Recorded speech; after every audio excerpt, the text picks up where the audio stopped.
আসসালামু আলাইকুম রহমতুল্লাহ। সম্মানিত দেশবাসী, মসজিদে কোবার বারান্দায় এখন আমরা অবস্থান করছি আমাদের হাজী সাহেবদেরকে নিয়ে। এই যে আমাদের হাজী সাহেবদেরকে আপনারা দেখতে পাচ্ছেন, হাজী সাহেবরা এখানে। আর আমি যে হাদিসটি বলেছিলাম, আল্লাহ রসুল বলেছেন, সেই হাদিসটি এই যে এখানে আপনারা দেখতে পাচ্ছেন। মসজিদে কোবায় আমরা এখন অবস্থান করছি। আমাদের জন্য দোয়া করবেন, ইউনাইটেড হজ গ্রুপের জন্য দোয়া করবেন।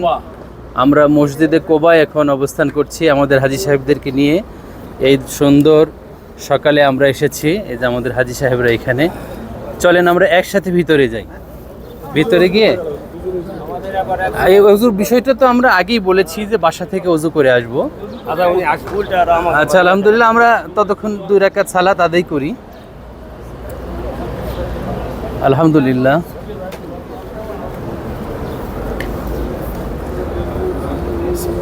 বিসমিল্লাহি আসসালাতু আসসালামু আলাইকা ইয়া রাসূলুল্লাহ, আল্লাহুম্মা ইফতাহলি আবওয়াবা রাহমাতিকা। আপনারা এই দোয়াটা জানেন কিনা? বিসমিল্লাহ তাহলিল আবওয়াবা রাহমাতিকা, এইটুকু। হ্যাঁ, আচ্ছা। বিসমিল্লাহি আসসালাতু আসসালামু আলা রাসূলিল্লাহ, আল্লাহুম্মা ইফতাহলি আবওয়াবা রাহমাতিকা। প্রিয় দেশবাসী, সম্মানিত দেশবাসী, মসজিদের ভিতরের অংশটা আপনারা দেখতে পাচ্ছেন। ওই পাশে ফাঁকা আছে, আমরা ওই পাশে যাই। আচ্ছা, এখানে ভিতরে যে পানিগুলো আছে, এই পানিগুলো জমজমের পানি। এগুলো জমজমের ব্যবস্থাপনা করেছেন এই দেশের সরকার।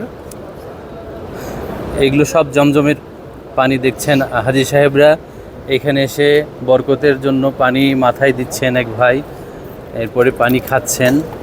হ্যাঁ, এইখানে আমাদের বেশ সুন্দর একটা ফাঁকা জায়গা আছে। এখানে আল্লাহ রসুলের ইতিম 2 সাহাবী, একদম নাবালেগ সাহাবী, এই জায়গাটা দান করেছিলেন। সাহেল এবং সাহওয়াল, তারা ইতিম বাচ্চা ছিল, তারা এই মসজিদের জায়গাটা দান করেছিলেন। আল্লাহ রসুল উপযুক্ত দাম দিয়ে এই জায়গাটা খরিদ করতে চেয়েছিলেন, কিন্তু বাচ্চা 2 জন আল্লাহ রসুলকে জড়ায় ধরে বলেছিলেন যে আমরা এই জায়গাটা ইসলামের উদ্দেশ্যে দান করতে চাই।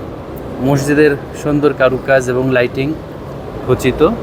অনেকেই কোরআন পড়ছেন এখানে। তো আলহামদুলিল্লাহ, আলহামদুলিল্লাহ, আমাদের জন্য দোয়া করবেন। ইউনাইটেড হজ গ্রুপের জন্য দোয়া করবেন। বিশেষ করে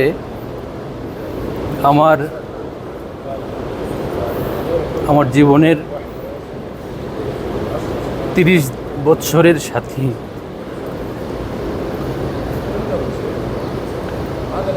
ডক্টর হাফেজ রেজাউল করিম ভাই, ওনার জন্য দোয়া করবেন।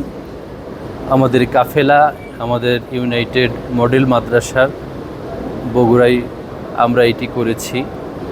আমাদের মাদ্রাসার জন্য দোয়া করবেন।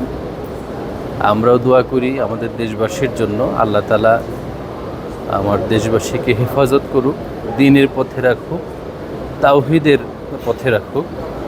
আসসালামু আলাইকুম ওয়া রাহমাতুল্লাহ।